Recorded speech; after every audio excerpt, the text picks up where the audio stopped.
আসসালামু আলাইকুম সুপ্রিয় শিক্ষার্থী, আমি মোহাম্মদ নুরজামান নওশাদ। ফিন্যান্স প্রথম পত্রের তৃতীয় লেকচারে তোমাদের সবাইকে জানাচ্ছি আরও একবার স্বাগতম। আজকে আমরা টাইম ভ্যালু অফ মানি অর্থাৎ অর্থের সময়মূল্য নিয়ে আলোচনা করব। তো দেখা যাক আজকে আমাদের প্রতিবদ্ধ বিষয়গুলো কী কী। আচ্ছা, এখানে তোমরা 4টে বিষয় দেখতে পাচ্ছ। প্রথমটা হলো অর্থের সময়মূল্যর ধারণা, অর্থের বর্তমান মূল্যের ধারণা ও বর্তমান মূল্য কিভাবে নির্ণয় করতে হয় এইগুলোর প্রক্রিয়া। তারপর অর্থের ভবিষ্যৎ মূল্যের ধারণা, ভবিষ্যৎ মূল্য কীভাবে নির্ণয় করতে হয় সেগুলোর প্রক্রিয়া। তারপর যে টপিকটা আছে সেই টপিকটা হলো অ্যানুইটির ধারণা। আচ্ছা, এটা তোমাদের কাছে একদম নতুন একটা বিষয়, তাই না? ঠিক আছে। তারপর অ্যানুইটির প্রকারভেদ আমরা জানবো, অ্যানুইটির বর্তমান মূল্য, ভবিষ্যৎ মূল্য কীভাবে নির্ধারণ করতে হয় সেটা আমরা জানবো। তারপর আমরা আরও জানবো যে অনির্দিষ্ট অথবা চিরস্থায়ী যে ভিত্তি সেগুলো কীভাবে বের করতে হয় সেগুলো আমরা জানতে পারবো। তারপর আমরা এখানে আরও জানতে পারবো সেটা হলো ঋণ পরিশোধ সূচি কীভাবে প্রস্তুত করতে হয় সেটা। তারপর বার্ষিক ও মাসিক কিস্তির পরিমাণ নির্ণয়, তারপর বার্ষিক এবং মাসিক কিস্তির পরিমাণ আমি কীভাবে নির্ণয় করব সেটাও আমি জানতে পারবো। তারপর সর্বশেষ টপিক হলো যে নামিক ও কার্যকর সুদের হার কী এবং এর নির্ণয়ের প্রক্রিয়াগুলো। তারপর আমরা জানতে পারবো যে রুল 72 কী এবং রুল 69 বা বিধি 69 মূলত কী। ঠিক আছে, তো চলো শুরু করা যাক। আমরা প্রথম টপিকটা দেখতে পাচ্ছি বর্তমান মূল্য। আচ্ছা, তো বর্তমান মূল্যটা কি? ঠিক আছে, বর্তমানে মার্কেটে যে প্রাইসটা, কোনো একটা সিকিউরিটিসের যে কোনো একটা প্রাইস থাকে বর্তমান সময়ে, ধরো 10,000 টাকা। এখন সাল কত? 2010। ঠিক আছে, এখন ধরে নিলাম সাল হলো 2010। তারপর 20 বছর পর অর্থাৎ 2030-এ এটার দাম কত হতে পারে? আচ্ছা, এটার দাম বলতে কী বোঝায়? দেখো, অর্থের সময়মূল্য দ্বারা বোঝায় যে অর্থের মূল্য পরিবর্তন। অর্থের মূল্যের পরিবর্তন দ্বারা আমরা কী বুঝি? ধরো তোমার গত বছরের 10 টাকার পরিমাণ এই বছরের 10 টাকা কিন্তু সমপরিমাণ না। হ্যাঁ, তুমি বলতে পারো হ্যাঁ তখনও 10 টাকা ছিল, এখনও তো 10 টাকা। আসলে ব্যাপারটা এরকম না। এটার যে ভ্যালু, এই ভ্যালুটা কিন্তু চেঞ্জ হয়। আমরা জানি ইনফ্লেশন রেটের মাধ্যমে আমাদের ভ্যালুটা চেঞ্জ হয়। এটার সবচেয়ে সহজ একটা উদাহরণ কী হতে পারে? দেখো, বম্বে সুইচ, একটা পটেটো চিপস ছিল, এটা কত ছিল? 10 টাকা ছিল, তাই না? তো রিসেন্টলি এটার দাম কত হয়েছে? 15 টাকা, তাই না? তো তোমরা কি বলতে পারবা যে ভাইয়া পরিমাণ বাড়াই দিছে এই জন্য কি এটার দাম বেড়ে গেছে? না, আসলে ব্যাপারটা না। এই যে অর্থের মূল্য যে বাড়তেছে এই জন্য এটার ভ্যালুটাও বেড়ে গেছে। ঠিক আছে, দেখো এখানে 2010-এর 10,000 টাকার ভ্যালু 2030-এ কিন্তু 10,000 টাকার সমপরিমাণ ভ্যালু রাখে না। কি বললাম? যে সমপরিমাণ ভ্যালু রাখে না। ঠিক আছে, যেমন দেখো এখন 2010 সালের 10,000 টাকা, এটার ভ্যালু যদি আমরা ক্রিয়েট করতে চাই, যদি আমরা বের করতে চাই, তাহলে আমাদের একটা সূত্র আছে, ওই সূত্রের সাহায্যে আমরা বের করতে পারবো। আচ্ছা, ওইটা পরে যাই। এখন ধরে নাও যে আমরা 2030 সালের 10,000 টাকার যে মূল্য, এটা বর্তমানকালে অর্থাৎ 2020 সালে কত হতে পারে? তা আমাদের প্রশ্নটা কি, যে 2030 সালের 10,000 টাকার মূল্য 2022 সালে সেটা কত হবে? তো সেটা আমরা যদি বের করতে চাই তাহলে আমরা উপরোক্ত সূত্র দিয়ে বের করতে পারবো। আচ্ছা, ব্যাপারটা আরও ক্লিয়ার করছি।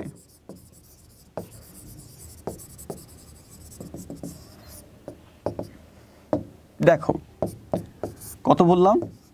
10,000 টাকা 1 + i। আয়ের মান কত? আমরা ধরে নিলাম যে আমাদের ইনফ্লেশন অথবা সুদের হার কত? 0.10। ঠিক আছে, তো কত বছর? 8 বছর। তো এইভাবে কিন্তু আমরা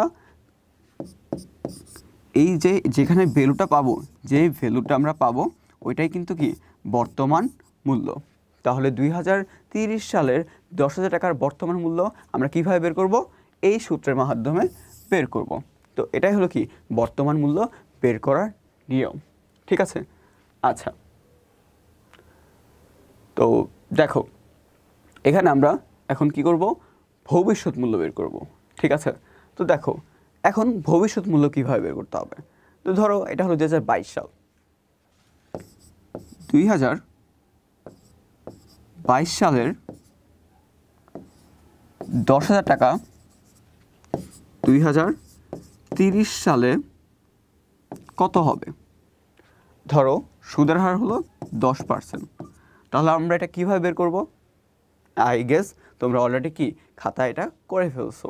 তাহলে আমরা কোন সূত্র ইউজ করব, আমাদের ফিউচার ভ্যালু বের করতে আমরা এই সূত্রটা ইউজ করব। আমরা গতবার বের করেছিলাম কি, আমাদের ফিউচার ভ্যালু দেওয়া ছিল, আমাদের প্রেজেন্ট ভ্যালু বের করতে বলা হচ্ছিল। এবার বলছে কি এবার আমাদের বলা হয়েছে যে তোমাকে আমি প্রেজেন্ট ভ্যালু দিয়ে দিলাম, বর্তমান মূল্য দিয়ে দিলাম, এখন তুমি কি ফিউচার ভ্যালু বের করো। তাহলে ফিউচার ভ্যালু বের করতে আমরা কী সূত্র ব্যবহার করতে পারি, যে আমার প্রেজেন্ট ভ্যালু কত 10,000 টাকা, এটার সাথে মাল্টিপ্লাই করব কি 1 প্লাস সুদের হার কত 10.10 whole to the power n, মানে আমি বছর ধরে নিলাম কত এখানে 8 বছর।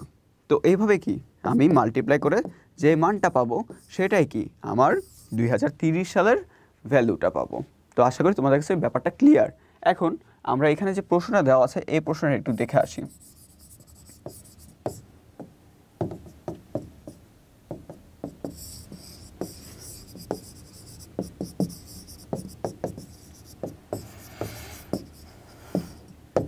আচ্ছা, এই মুছার পাটটা কেটে দিন কেমন।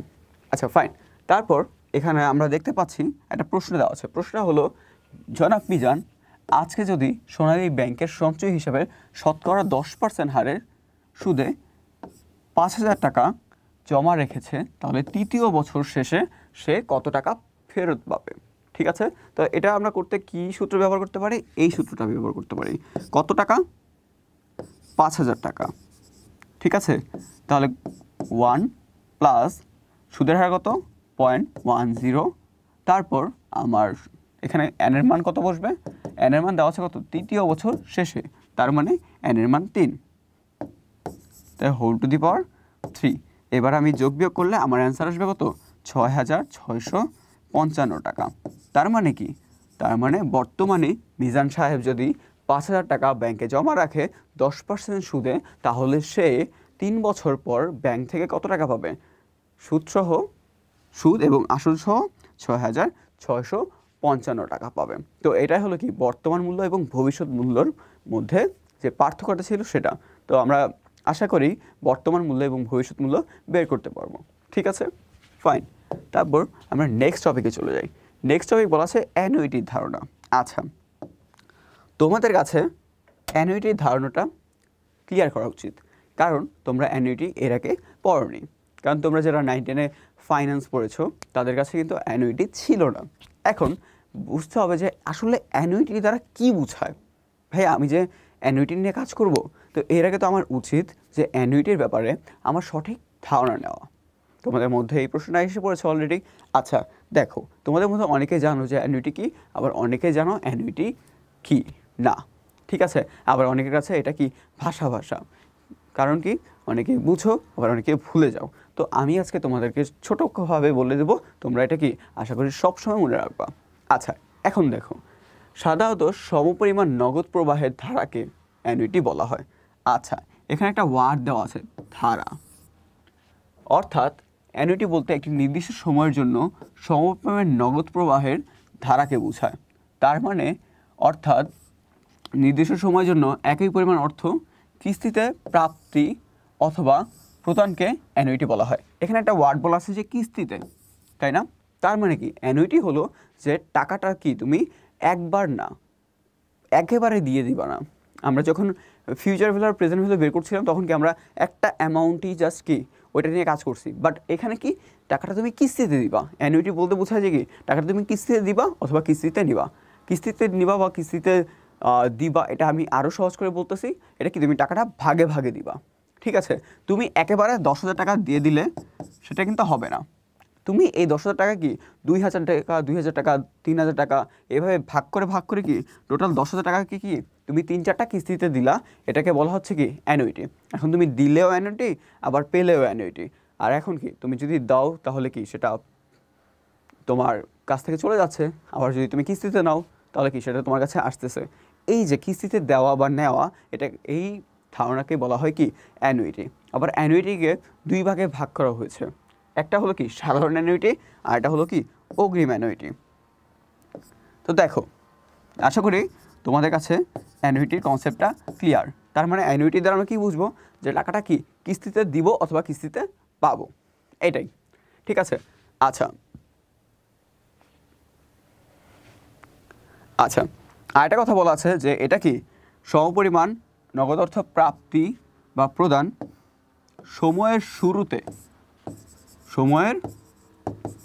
শুরুতে অথবা শেষে হবে। শুরুতে হলে এক ধরনের অ্যানুইটি আর শেষে হলে আরেক ধরনের অ্যানুইটি। তাহলে আমরা দেখে আসি, যদি শুরুতে হয় তাহলে কি হবে। সাধারণত অ্যানুইটি বলতে, আচ্ছা সাধারণ অ্যানুইটি, তাহলে সাধারণ অ্যানুইটি বলতে বোঝায় সমপরিমাণ নগদ প্রবাহ নির্দিষ্ট সময় অন্তর অন্তর সময়ের শেষে প্রাপ্তি বা প্রদান হলে।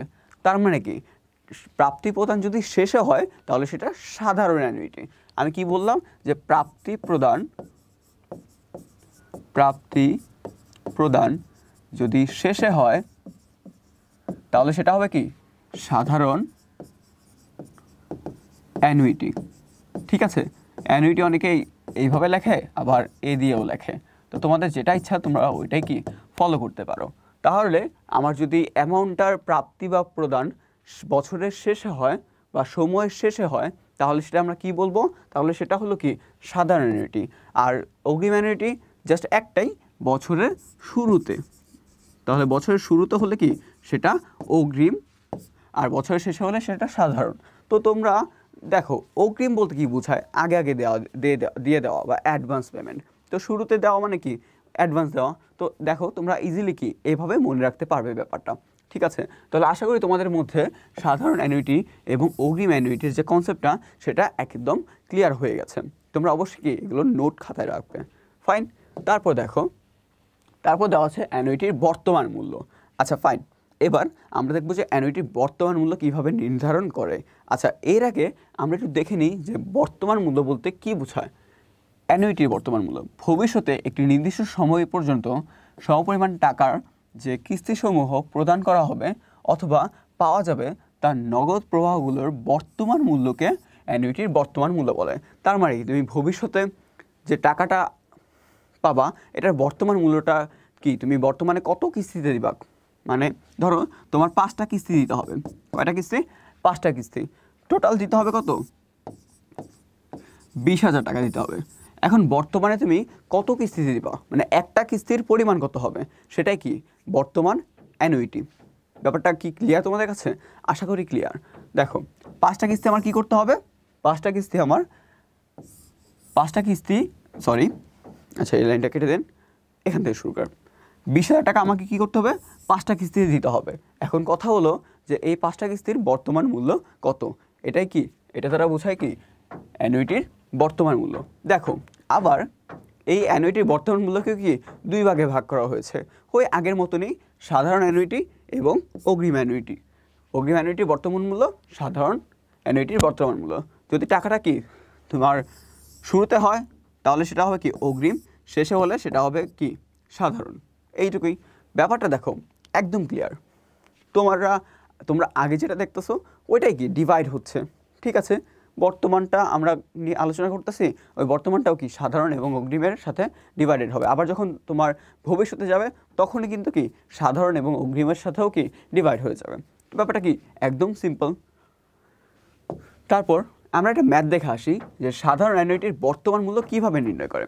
ঠিক আছে, দেখো এখানে দেওয়া আছে জনাব আরিফ 5 বছর যাবৎ প্রতি মাসের শেষে, কি বলা হয়েছে, প্রতি মাসের শেষে ব্যাংক লিমিটেড হতে, কোন ব্যাংক, ন্যাশনাল ব্যাংক লিমিটেড হতে 10,000 টাকা গ্রহণ করতে চান। তার মানে কি প্রতি মাসের শেষে কত টাকা গ্রহণ করতে চান, 10,000 টাকা করে গ্রহণ করতে চান। বার্ষিক সুদের হার বলা হয়েছে 12%। বার্ষিক সুদের হার কত বলা হয়েছে, 12%। তারপর বলা আছে বর্তমানে কত টাকা তাকে ব্যাংকে জমা দিতে হবে। তার মানে সে বর্তমানে কত টাকা জমা দিলে তাকে কি প্রতি বছর শেষে 10,000 টাকা দেওয়া হবে। ঠিক আছে, এটাই হলো আমাদের প্রশ্ন। তো আমরা দেখো এখানে আমরা সূত্রটা দেখতে পাচ্ছি, সূত্রটা দেওয়া আছে a × 1 minus 1 divided by 1 plus I whole to the power n divided by I, মানে সুদের হার। আচ্ছা, এখানে দেখো, এখানে দেওয়া আছে সাধারণ অ্যানুইটি মানে কি পিভিএ, এটা দ্বারা বোঝাচ্ছে কি সাধারণ অ্যানুইটির বর্তমান মূল্য, এ দ্বারা বোঝাচ্ছে কিস্তির পরিমাণ, আই দ্বারা বোঝাচ্ছে সুদের হার, এন দ্বারা বোঝাচ্ছে কিস্তির মেয়াদ, তার মানে কি আমাদের মেয়াদ সংখ্যা। চলো আমরা এবার ম্যাথটা দেখে আসি। এখানে ম্যাথটা দেখো, আমরা আগেই ধরে নিয়েছিলাম যে কিস্তির পরিমাণ 10,000 টাকা, সুদের হার 12%, তারপর এনের মান 5। তো এবার যদি আমরা সূত্র মোতাবেক আমরা যদি মানগুলো বসাই তাহলে আমাদের অ্যান্সার আসবে কত, 9,319 টাকা। তার মানে আমরা কি বুঝলাম, এটা দ্বারা আমরা বুঝলাম যে যদি জনাব আরিফ 5 বছর যাবৎ 12% হারের সুদে প্রতি বছর 10,000 টাকা করে গ্রহণ করতে চান, তাহলে তাকে বর্তমানে 9,319 টাকা ব্যাংকে জমা দিতে হবে। তার মানে আমরা কি বুঝলাম, আমরা বুঝলাম যে উনি যদি 10,000 টাকা করে গ্রহণ করতে চান তাহলে তাকে বর্তমানে 9,319 টাকা কি ব্যাংকে জমা দিতে হবে। এই তো সিম্পল ব্যাপারটা, ঠিক আছে। আচ্ছা, তো আমরা আশা করি তোমরা এটা বুঝতে পেরেছো। তারপর আমরা চলে যাই অগ্রিম অ্যানুইটির বর্তমান মূল্যে। আচ্ছা দেখো, ওইটার সাথে এটার যে অনেক বড় তফাৎ আছে এরকম না। দেখো, অগ্রিম দিলে সবসময় কিন্তু অ্যামাউন্ট একটু বেশি হয়। যেমন অগ্রিম দিলে বর্তমানের সাথে জাস্ট একটা ডিফারেন্সটাকে জাস্ট এই জিনিসটা মাল্টিপ্লাই হবে, এছাড়া কি সব নিয়ম আগের মতন। তোমাদের অবশ্যই প্রশ্নটা ভালো মতন খেয়াল করতে হবে যে আসলে শুরুতে নাকি শেষে। শুরুতে হলে কি অগ্রিম, আর শেষে হলে কি সেটা সাধারণ। আচ্ছা, একটা ম্যাথ করি তাহলে আমরা, অগ্রিমের একটা ম্যাথ করলে আমরা আশা করি বুঝতে পারবো। তো এখানে বলা আছে যদি জনাব আরিফ 5 বছর যাবৎ প্রতি বছরের শুরুতে, কি বলা আছে ভাইয়া, এখানে বলা আছে প্রতি বছরের শুরুতে 10,000 টাকা গ্রহণ করতে চান তাহলে, এবং কি বার্ষিক সুদের হার 12%, তাহলে অগ্রিম অ্যানুইটির বর্তমান মূল্য কত হবে। ঠিক আছে, দেখো এই সূত্রটাই জাস্ট কি আমরা নাম্বারগুলো বসাই দেব। আচ্ছা চলো আমরা ম্যাথটা এখানে করেছি, ম্যাথটা দেখে আসি। এখানে দেওয়া আছে বার্ষিক কিস্তির পরিমাণ 10,000 টাকা ফাইন, তারপর 12%, ওকে, তারপর 5 বছর। তাহলে আমরা জাস্ট কি সূত্রটা আগের মতনই হবে, জাস্ট এইটুকু অ্যাডিশনাল। তো এখন দেখো জাস্ট আমরা কি আগের মতনই জাস্ট এখানে একটা নতুন অ্যাডিশনাল মান মাল্টিপ্লাই করে দিলাম। তাহলে আমার অ্যান্সার কত আসতেছে, আমার অ্যান্সার আসতেছে 10,437।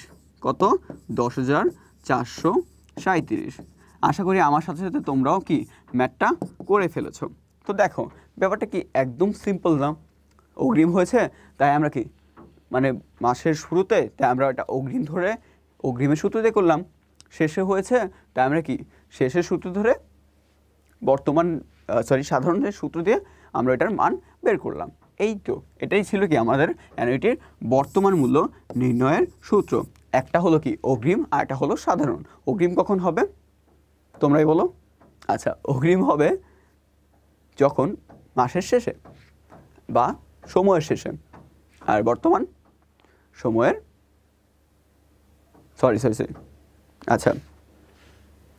এটা কেটে দেন, অগ্রিম আসলে ওইটা ভুল বলা হয়েছে। আসলে অগ্রিম হবে মাসের শুরুতে আর সাধারণ হবে কি মাসের শেষে, ঠিক আছে। আচ্ছা ফাইন। তারপর অ্যানুইটির ভবিষ্যৎ মূল্য, আমরা বর্তমান মূল্য নিয়ে কাজ করলাম, এবার ভবিষ্যৎ মূল্যটা নিয়ে কাজ করব। এখন দেখো যদি তোমাকে ভবিষ্যৎ মূল্য বের করতে বলে তাহলে তুমি অ্যানুইটির ভবিষ্যৎ মূল্যের যে সূত্র আছে সেটা ইউজ করবা। বর্তমান মূল্য বের করলে প্রিভিয়াস যে দুইটা সূত্র ছিল ওটা দিয়ে করবা। ব্যাপারটা কি খুব ইজি লাগছে না? আশা করি খুব ইজি লাগছে তোমাদের কাছে। আচ্ছা, এখানে বলা আছে অ্যানুইটির ভবিষ্যৎ মূল্য বলতে ভবিষ্যতে একটি নির্দিষ্ট সময় শেষে একটি নির্দিষ্ট পরিমাণ অর্থ পাওয়ার জন্য বার্ষিক বা অর্ধবার্ষিক বা মাসিক কিস্তিতে যে পরিমাণ অর্থ জমা করা হয় তাকে বোঝায়। তার মানে কি ভবিষ্যৎ ভ্যালু বের করতে হয়। তাহলে এটাও দেখো আগের মতন কি দুইটা ভাগে ভাগ করা হয়েছে, সাধারণ আর অগ্রিম। তাহলে কি ওই সেম কাহিনী, আগে পেলে কি মানে বছরের শুরুতে পেলে বা মাসের শুরুতে পেলে সেটা হবে কি অগ্রিম, আর শেষে পেলে সেটা হবে সাধারণ। ফাইন।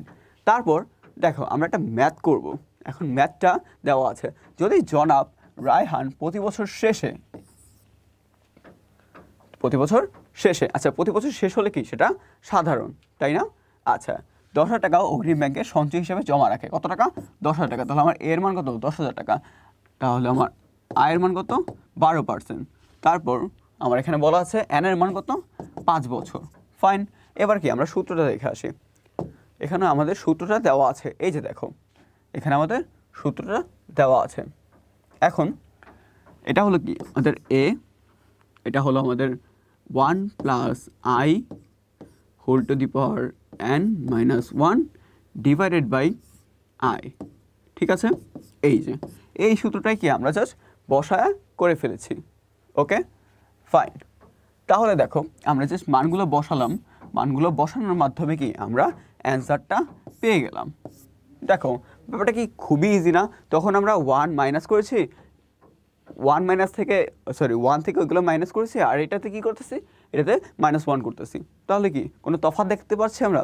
তেমন কোনো তফাৎ নেই। তাহলে তোমরা যদি বললো যে ভাইয়া এতগুলো সূত্র কীভাবে মনে রাখবো, আসলে দেখো সূত্র জাস্ট একটা যদি তুমি ভালো মতো মনে রাখো তাহলে বাকিগুলো কি তুমি এমনিতেই সেগুলো মনে রাখতে পারবে। ফাইন, তাহলে তার ভবিষ্যৎ মূল্য কত হবে 63,528 টাকা। কত? 63,528 টাকা। ফাইন, তাহলে কি আমরা সাধারণ অ্যানুইটি পেয়ে গেলাম। আচ্ছা সাধারণ কেন? কারণ মাসের শেষে তাই আমরা এটাকে সাধারণ বলছি। ওকে আচ্ছা, এবার আমরা অগ্রিম অ্যানুইটি বের করি। অগ্রিমে জাস্ট কি আগের মতনই জাস্ট একটা ওয়ার্ড দেওয়া থাকবে, সেটা হলো মাসের শুরু কোথায়, বছরের শুরুতে। ঠিক আছে, তাহলে কি সেম যা সূত্রটা হবে কি আগের মতনই, সূত্র সেম থাকবে, জাস্ট এখানে কি 1 + iটাই অ্যাড হবে। ঠিক আছে, আমার যে সাধারণ ভবিষ্যৎ মূল্যের সূত্র ওইটার সাথে কি আমি জাস্ট 1 + i এটা কি করব, মাল্টিপ্লাই করব। তো দেখো এখানে আমরা আগের মানগুলো সেমই ছিল, জাস্ট একটা কথা বলা ছিল সেটা কি শুরুতে, এই জন্য আমরা কি অ্যাডিশনাল এটা মাল্টিপ্লাই করছি এবং আমাদের অ্যান্সার আসতেছে 71,151.92 টাকা। তো দেখো ম্যাথগুলো কি খুব ইজি না? তোমরা জাস্ট ক্যালকুলেট করবা, ক্যালকুলেটারে সবসময় প্র্যাকটিসের মধ্যে রাখবা। ঠিক আছে, আমি যখন এই ম্যাথগুলো করতেছি এগুলো কিন্তু আমি অলরেডি অ্যান্সার করে এখানে রেখেছি, কারণ ক্যালকুলেট করলে আবার তোমাদের কাছে এটা খুবই লেন্দি লাগতো। তো এই জন্য কি আমরা আগে ক্যালকুলেট করে রেখেছি যেন তোমাদের কাছে কি ব্যাপারগুলো আরও ইজি হয়। তো ভালো কথা, তোমরা যখন ম্যাথটা প্র্যাকটিস করবা তখন অবশ্যই কি এটা আগে ক্যালকুলেটর দিয়ে শিওর হয়ে নিবা। ঠিক আছে, তাহলে কি তোমাদের প্র্যাকটিসটাও হয়ে গেল। তারপর টপিক হলো অনির্দিষ্ট অথবা চিরস্থায়ী বৃত্তি। আচ্ছা, এটা তারা বোঝায় কি? এটা তারা বোঝায় হলো যার মেয়াদ অসীম বা কোনো মেয়াদ বা বছরের সংখ্যা নির্দিষ্ট থাকে না, তার মানে কি এন এর মান গায়েব। তো সেক্ষেত্রে কি সেটাকে আমরা বলবো অনির্দিষ্ট অথবা কি চিরস্থায়ী বৃত্তি। এখানে একটা ম্যাথ দেওয়া আছে, ম্যাথটা হলো জনাব ইসলাম ঢাকা কলেজের ফিন্যান্স বিভাগের একজন গরিব ছাত্রকে প্রতি বছর 3,000 টাকা করে বৃত্তি প্রদান করার জন্য একটি বৃত্তি তহবিল গঠন করার সিদ্ধান্ত নিয়েছেন। ভালো কথা, বৃত্তি দিবেন, কিন্তু এখানে কি তিনি সুদের হারও দিয়ে দিয়েছেন, বাট তিনি বলেন নাই যে আসলে সময়টা কত। তো সেক্ষেত্রে তিনি তহবিলের যে উক্ত তহবিলে কত টাকা সে দান করবে এটা আমরা বের করবো জাস্ট। হ্যাঁ দেখো এখানে কিন্তু এনের মান দেওয়া নেই, তাই না? তাহলে এখন আমরা যদি মানটা বের করতে চাই তাহলে আমাদের প্রেজেন্ট ভ্যালু বের করতে গেলে আমাদের যে সূত্রটা আছে সেটা হলো কি a ডিভাইডেড বাই i। এই মানে কি আমার অ্যানুইটির মূল্য কত বলছে 3,000 টাকা, তাহলে সুদের হার কত বলছে 12%। ঠিক আছে, তাহলে অ্যামাউন্ট হলো কত 25,000 টাকা। তার মানে কি তাকে 25,000 টাকা কি দিলেই চলবে। তাহলে কি ব্যাপারটা কি তোমরা বুঝতে পেরেছো? চিরস্থায়ী বৃত্তি বলতে কি বোঝায়, যেখানে কি নির্দিষ্ট কোনো আইনের মান দেওয়া নেই। তো সেক্ষেত্রে আমরা সূত্র ইউজ করবো কোনটা? সেক্ষেত্রে আমরা এই সূত্রটা অর্থাৎ a ডিভাইডেড বাই i সূত্রটা ব্যবহার করব। আচ্ছা, নেক্সট টপিক হলো চক্রবৃদ্ধির ধারণা, কনসেপ্ট অফ কম্পাউন্ডিং। আচ্ছা, চক্রবৃদ্ধির ধারণা দ্বারা কী বোঝায় আমরা একটু দেখে আসি। এখানে বলা আছে যে পদ্ধতিতে সুদ ও আসলের উপর সুদ হিসাব করা হয় তাকে চক্রবৃদ্ধি বলা হয়। তার মানে কি যেখানে আমরা এতক্ষণ যেগুলো ম্যাথগুলো করে আসছিলাম সেগুলো কি জাস্ট শুধুমাত্র আসলের উপর সুদটা ধরা হতো, বাট চক্রবৃদ্ধি মানে কি আসলের উপর ধরা হবে আবার কি সুদের উপরও সুদ ধরা হবে। ঠিক আছে, আচ্ছা ফাইন। তো তো এখানে আবার একটা কথা বলা আছে, সুদের হার চক্রবৃদ্ধি বছরে একবার, 3 মাস অন্তর, 6 মাস অন্তর অথবা মাসিক ভিত্তিতে হতে পারে। যেমন ব্যাংকে টাকা রাখলে মাসিক ভিত্তিতে চক্রবৃদ্ধি হয়, তার মানে কি বছরে কি একবার চক্রবৃদ্ধি হতে পারে। তারপর 3 মাস অন্তর অন্তর মানে কি, 3 মাস অন্তর মানে কি 12 মাসে 3 মাস অন্তর অন্তর হলে এম এর মান হবে 4, 6 মাস অন্তর মানে কি বছরে 2 বার হবে, তারপর মাসিক ভিত্তিতে মানে কি বছরে 12 বারই হবে। ঠিক আছে। আচ্ছা, এখানে চক্রবৃদ্ধিকরণের একটা সূত্র দেওয়া আছে, সূত্রটা কি দেখে আসো। পিভি মানে কি, যদি তুমি প্রেজেন্ট ভ্যালু বের করতে চাও, যদি তুমি ফিউচার ভ্যালু বের করতে চাও, তাহলে সেক্ষেত্রে তোমার সূত্রটা হবে PV into 1 plus I divided by M into N. দেখো সবই ঠিক, জাস্ট কি এন ইন্টু এম জাস্ট কি তোমার এখানে আইকে কি করতে হবে, জাস্ট এম দিয়ে ডিভাইড করতে হবে, আর এন এর পাশে এমটা গুণ হবে। আগে সূত্রটাই জাস্ট কি করতে হবে, তোমাকে সুদের হারটাকে এম দ্বারা ভাগ করতে হবে এবং কি এনকে এম দিয়ে গুণ দিতে হবে। আর এমটা হলো কি বছরের চক্রবৃদ্ধির সংখ্যা। ঠিক আছে, চক্রবৃদ্ধির সংখ্যা অনেক সময় বলে দেওয়া থাকে, আবার অনেক সময় কিন্তু একটু প্যাচ লাগাই দেয় যেন ওটা কি তোমার নিজের বের করতে হয়। ঠিক আছে, আমরা একটু দেখে নিই যে এম এর মান তোমাদের কিভাবে বের করতে হবে। দেখো যদি বলে যে চক্রবৃদ্ধিকরণ বার্ষিক হারে, যদি বার্ষিক হয় মানে কি বছরে একবার, তাহলে এম এর মান কত হবে 1। ঠিক আছে, তারপর যদি বলে অর্ধবার্ষিক মানে কি বছরে 2 বার, তাহলে আমার এম এর মান কত হবে 2। ভালো কথা। তারপর ত্রৈমাসিক মানে কি 3 মাস অন্তর অন্তর। 3 মাস অন্তর অন্তর আমরা কীভাবে বুঝবো, 12কে আমরা 3 দিয়ে ভাগ দিলে কত পাবো 4 না, তাহলে এম এর মান কত আসবে 4। তারপর দ্বিমাসিক মানে 2 মাস অন্তর অন্তর, তারপর কি আমরা 12কে 2 দিয়ে ভাগ দিই, তাহলে কত পাবো 6। তারপর মাসিক মানে কি প্রতি মাসে একবার, তাহলে 1 বছরে কয় মাস 12 মাস, এই জন্য কি 12। তারপর যদি সাপ্তাহিক বলে, আমরা জানি 1 বছরে কয় সপ্তাহ 52 সপ্তাহ, তাহলে আমরা 12 দিয়ে গুণ করবো। আর যদি দৈনিক বলে তাহলে আমরা 365 দিয়ে 65 এম এর মান ধরবো। ঠিক আছে, তো ব্যাপারগুলো কিন্তু একদম সিম্পল, এগুলো কিন্তু মুখস্থ করতে হবে না, এগুলো জাস্ট কি তোমরা আইডিয়া নিলেই পারবা। যদি আমি তোমাদের বলি 6 মাস অন্তর অন্তর, তাহলে কি তোমরা অ্যান্সার দিবা কত 2। যদি বলি 3 মাস অন্তর অন্তর, তাহলে অ্যান্সার কত 4। যদি বলি 4 মাস অন্তর অন্তর, তাহলে কি 4 মাস অন্তর অন্তর মানে কি 12কে 4 দিয়ে ভাগ দিবা, অ্যান্সার কত আসবে, মানে এম এর মান কত আসবে 3। As simple as that. দেখছো এগুলো আসলে ব্যাপারটা খুবই ইজি, তো শুধু শুধু প্যানিক করার কোনো কারণ আমি দেখছি না। তারপর এখানে একটা ম্যাথ দেওয়া আছে, ম্যাথটা আমরা একটু করে নিই। এখানে বলা আছে জনাব মারুফ আজকে সোনালী ব্যাংকে সঞ্চয় হিসাবে শতকরা 12% সুদে 15,000 টাকা জমা রেখেছে। যদি সুদের চক্রবৃদ্ধিকরণ অর্ধবার্ষিক, ত্রৈমাসিক, দ্বিমাসিক ও মাসিক ভিত্তিতে হয়, তাহলে জনাব মারুফের সঞ্চয় হিসাবে 5 বছর পর কত টাকা হবে। আচ্ছা দেখো এখানে আমি কত বলছি যে অর্ধবার্ষিক, ত্রৈমাসিক, দ্বিমাসিক, 4 মাসিক, তার মানে কি অর্ধবার্ষিকে আমার এম এর মান কত হচ্ছে 2, ত্রিমাসিকে এম এর মান 4, দ্বিমাসিকে এম এর মান 6, মাসিকে এম এর মান 12। ঠিক আছে, আমরা প্রথমে অর্ধবার্ষিক করি। অর্ধবার্ষিকের ক্ষেত্রে আমার প্রেজেন্ট ভ্যালু কত 15,000 টাকা, তারপর 1 তো সূত্রেরই, তারপর আমার সুদের হার হলো কি 0.12, আর আমরা এম এর মান কত পেলাম 2, কারণ কি অর্ধবার্ষিক। তারপর এন এর মান কত 5 বছর বলছে না, 5 বছর ইন্টু 2, তাহলে অ্যান্সার কত আসতেছে, অ্যান্সার আসতেছে 26,862 টাকা। তার মানে কি আমরা দেখতে পাচ্ছি যদি অর্ধবার্ষিক চক্রবৃদ্ধি হয় তাহলে অ্যান্সার কত আসবে 26,862 টাকা। এবার তোমাদের কাজ হলো কি ত্রৈমাসিক, আমি অলরেডি এম এর মান বলে দিয়েছি সবগুলোর, এইগুলোর নিজে নিজে করা। জাস্ট কী করতে হবে, এখানে জাস্ট কি এম এর মানটা এখানে আর এখানে এম এর মানটা জাস্ট চেঞ্জ আসবে, এইটুকুই। ঠিক আছে, বাকিগুলো তোমরা নিজেরা করবে। ওকে, তারপর আমরা ঋণ পরিশোধ সূচি দেখি। দেখো ঋণ পরিশোধ সূচি আসলে কি বোঝায়। ঋণ পরিশোধ সূচি বলতে বোঝায় যে তুমি কোনো ঋণ নিলে ওইটা কত পরিমাণ আসল কিভাবে পে করবা, এইটাই। ঠিক আছে, এটা খুবই সহজ। দেখো এখানে আমরা একটা ম্যাথ করলেই আমরা ঋণ পরিশোধ সূচিটা ভালো মতন জানতে পারবো। এখানে বলা আছে জনাব রিজার্ভ কলকবজা আধুনিকরণের জন্য সিটি ব্যাংক হতে 5 বছরের জন্য 15% সুদে 3,35,220 টাকার ঋণ নিয়েছেন। আচ্ছা এখানে আমার ঋণের পরিমাণ কত 3,35,220 টাকা। বছর কত? 5 বছর সমপরিমাণ কিস্তিতে ঋণের টাকা তিনি পরিশোধ করতে চান। ভালো কথা, করেন এবার। তো বার্ষিক কিস্তির পরিমাণ কত? তা আমার কি বার্ষিক কিস্তি মানে কি আমার অ্যানুইটির মানটা বের করতে হবে, ঠিক আছে। তারপর কি বলছে? ঋণ পরিশোধের সূচিও তৈরি করতে বলছে। আমাকে কি বলছে? আমি কত টাকা কিস্তি দিব সেটাও তৈরি করতে হবে, এবং আমি 5 বছরে যে ঋণ পরিশোধ যে করবো এটা সূচিটা মানে এটার টেবিলটাও কি আমাকে তৈরি করতে হবে।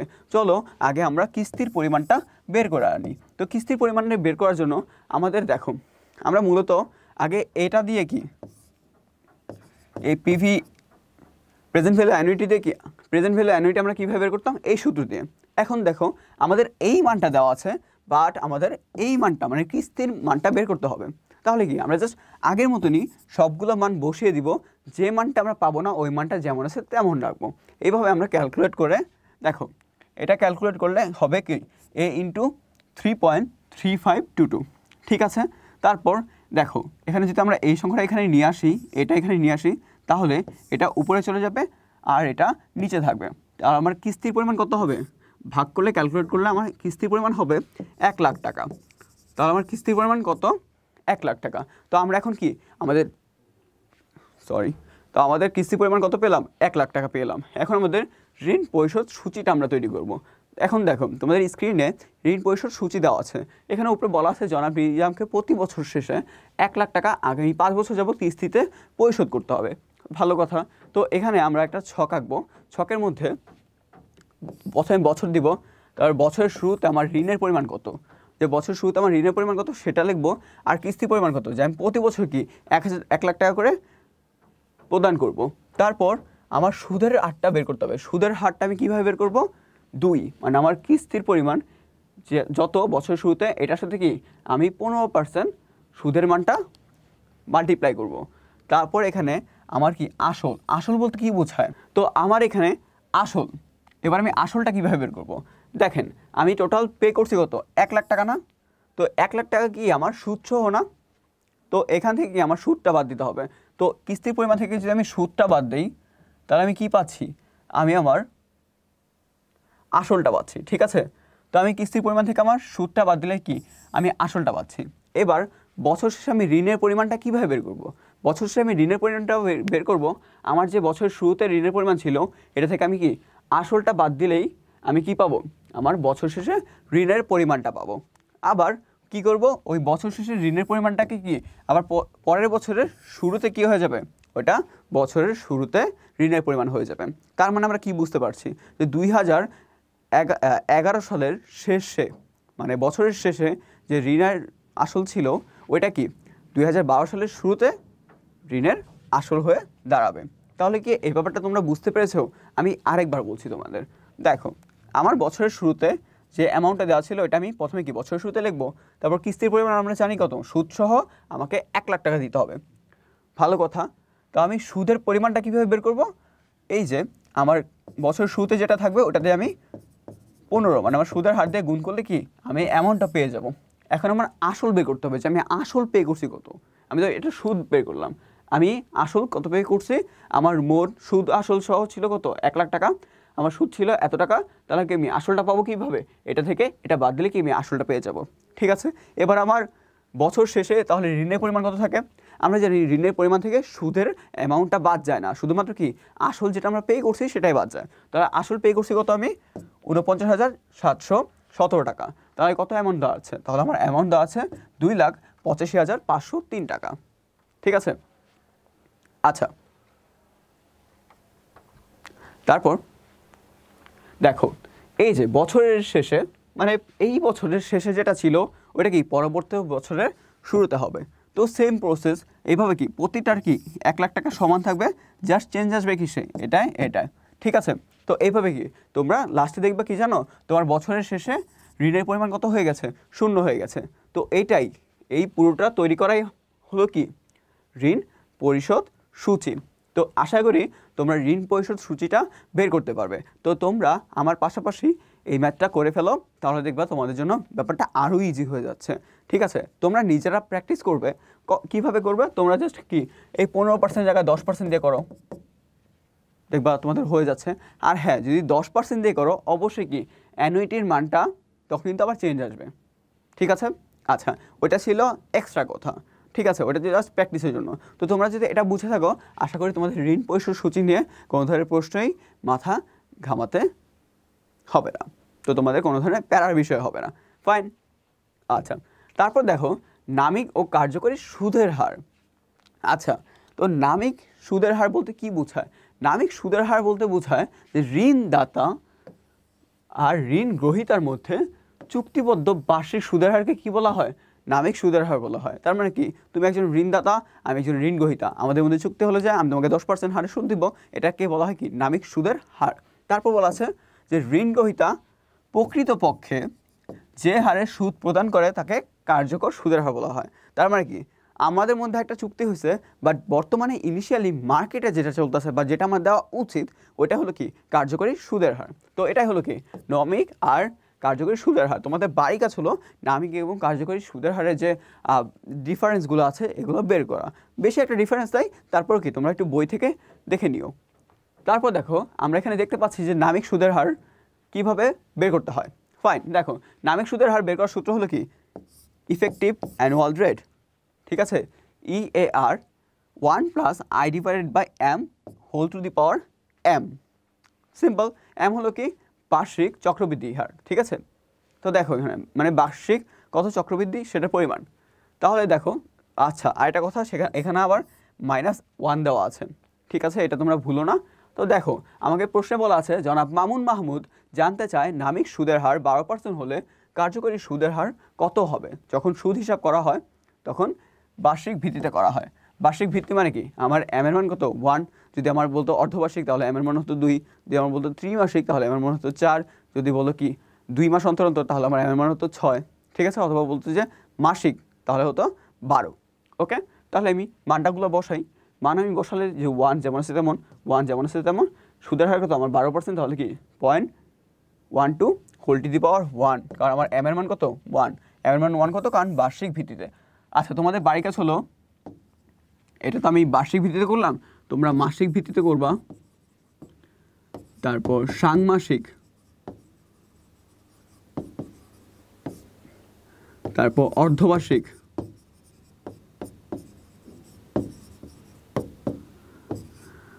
তারপর যেটা করবা সেটা হলো, আচ্ছা ষান্মাসিক কিন্তু একটু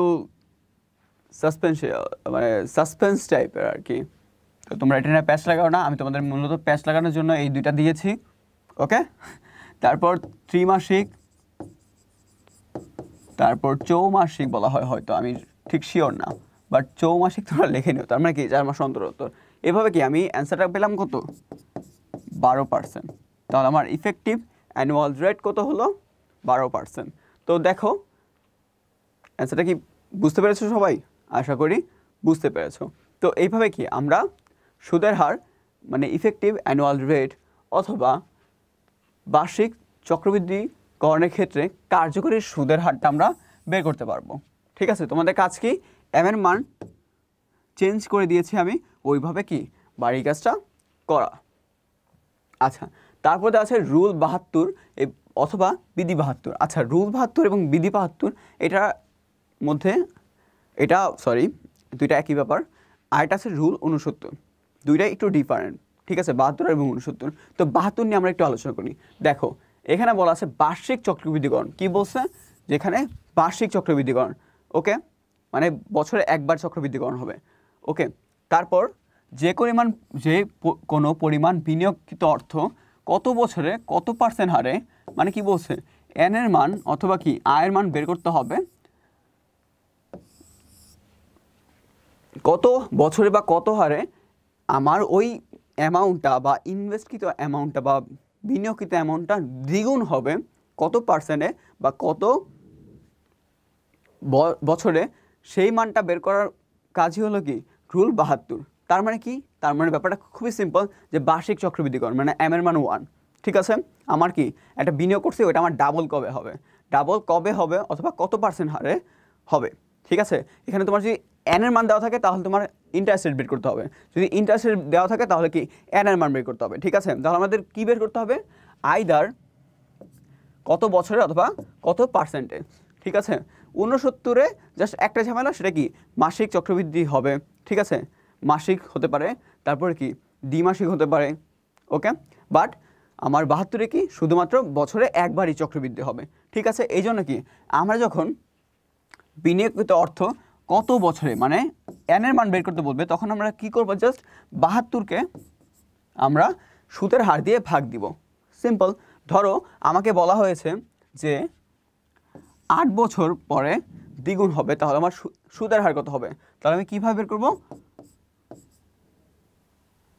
আচ্ছা আচ্ছা এটার জন্য অ্যাপ্লিকেবল।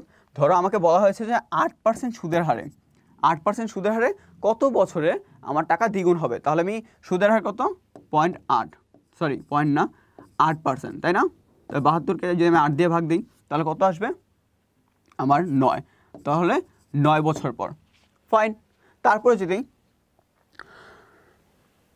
আমাকে বলে যে 9 বছর পরে আমার সুদের হার কত হবে, যে আমার টাকা দ্বিগুণ করতে চাই, তাহলে আমি 72-কে জাস্ট কি সুদের হার কত আমার 9 দিয়ে ভাগ করলে কত পাবো আমি, সরি আচ্ছা সময় দেওয়া আছে কত 9 বছর, তাহলে 9 বছর আমার সুদের হার কত হবে 8%। শেষ, এটুকুই ঝামেলা। তো ঝামেলাই নাই, জাস্ট কি তোমার এনের মান দেওয়া থাকলে আয়ের মান বের করতে হবে। আয়ের মান কীভাবে বের করবো, আমি জাস্ট 72-কে দিয়ে যে মানটা দেওয়া থাকবে ওইটা জাস্ট ভাগ করব। সিম্পল। তাহলে যদি আমার এনের মান বের করতে বলে তাহলে কি আমি আই দিয়ে ভাগ দিব, আর যদি আমার আয়ের মান বের করতে বলে তাহলে কি আমি 72-কে এন দিয়ে ভাগ দিব। ঠিক আছে। আচ্ছা দেখো, এবার হলো রুল 69। দেখো আমরা 72-এ দেখেছিলাম শুধুমাত্র বছরে একবার চক্রবৃদ্ধি করানো হবে, বাট যে ক্ষেত্রে অর্ধবার্ষিক চক্রবৃদ্ধিকরণ, তার মানে কি এক্ষেত্রে যদি বছরে অর্ধেক মানে দুইবার যদি চক্রবৃদ্ধিকরণ হয় তাহলে সেটা কি রুল 69, বছরে 2বার, অর্থাৎ অর্ধবার্ষিক চক্রবৃদ্ধিকরণের ক্ষেত্রে কি হবে আমার রুল 69 আমি ইউজ করব। সেক্ষেত্রে সূত্রটা হবে কি, যদি আমার এনের মান বের করতে বলে তাহলে আমার সব কিছু কি সেম থাকবে, জাস্ট কি হবে 0.35, এটার সাথে আমি যোগ করব কি 69-কে আমার যদি এনের মান বের করতে বলে তাহলে আমি আয়ের মান দিয়ে ভাগ করব। ঠিক আছে। তারপর যদি আমাকে বলে যে কত পার্সেন্ট সুদের হার বের করতে, তাই না, তাহলে কি আচ্ছা ফাইন, আচ্ছা এখানে একটু ভুল আছে, এখানে এন হবে। Okay fine. আচ্ছা তাহলে এখানে আমার কী বের করতে হবে, এখানে বের করতে হবে যে কত পার্সেন্ট সুদের হারে দ্বিগুণ হবে। ঠিক আছে, তাহলে আমার পার্সেন্টেজ বের করতে হবে। তাহলে কি আমাকে সময় দেওয়া থাকবে, সময় বলতে এন দেওয়া থাকবে, তাহলে আমি কী করবো 69-কে এন দিয়ে ভাগ দিয়ে জাস্ট 0.35 এটা যোগ করে দেবো। ব্যাপারগুলো কি খুবই ইজি না? 72-এ কী করতে হচ্ছে, 72-কে আমার যে মানটা দেওয়া আছে ওইটা দিয়ে আমি ভাগ করব। আর 69-এর ক্ষেত্রে কী করতে হবে, 69-এর ক্ষেত্রে আমার 0.35 প্লাস করতে হবে, ভাগ দেওয়ার পর কি 0.35 প্লাস করতে হবে। 72-এর সাথে 69-এর একমাত্র ডিফারেন্সটা কি, একটা হলো কি বছরে একবার চক্রবৃদ্ধিকরণ, আর একটা হলো কি অর্ধবার্ষিক চক্রবৃদ্ধিকরণ। তো কি আশা করি তোমরা কি 69 এবং 72 রুলটা বুঝতে পেরেছো। ঠিক আছে, এই ম্যাথগুলো তোমরা বাসায় প্র্যাকটিস করো, দেখবা আসলে কি তোমাদের কাছে ব্যাপারগুলো আরও সহজ লাগবে। বরাবরের মতন এবারও আমি তোমাদেরকে একটি সৃজনশীল দিচ্ছি, এই সৃজনশীলটা কি তোমাদের করতে হবে। ঠিক আছে, তো সৃজনশীলটা তোমরা তোমার স্ক্রিনে দেখতে পাচ্ছ এবং এখানে করণীয় দেওয়া আছে। তো তোমাদের সবাইকে অনেক অনেক ধন্যবাদ পুরো ক্লাসটি মনোযোগ দিয়ে করার জন্য। আশা করি তোমরা ম্যাথগুলো প্র্যাকটিসের মধ্যে রাখবে। যে ম্যাথটা বুঝবে না তোমাদের আবার বলছি, তোমরা জাস্ট ভিডিওটা আবার দেখো, তাহলে কি তোমাদের কাছে ব্যাপারগুলো আরও সহজ মনে হবে। তো তোমাদেরকে সবাইকে আরও একবার ধন্যবাদ জানাচ্ছি। দেখা হবে নেক্সট ক্লাসে। আল্লাহ হাফেজ।